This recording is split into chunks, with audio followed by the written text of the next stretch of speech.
साऱ्या जगाचा परी तू आम्हालेकरांची विठू माऊली.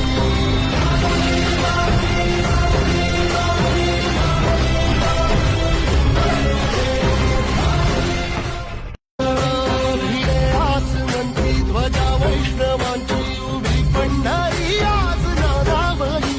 तुझे नाव ओठी तुझे रूप धानी जीवाला तुझी आस लागली. जरी बाप साऱ्या जगाचा परी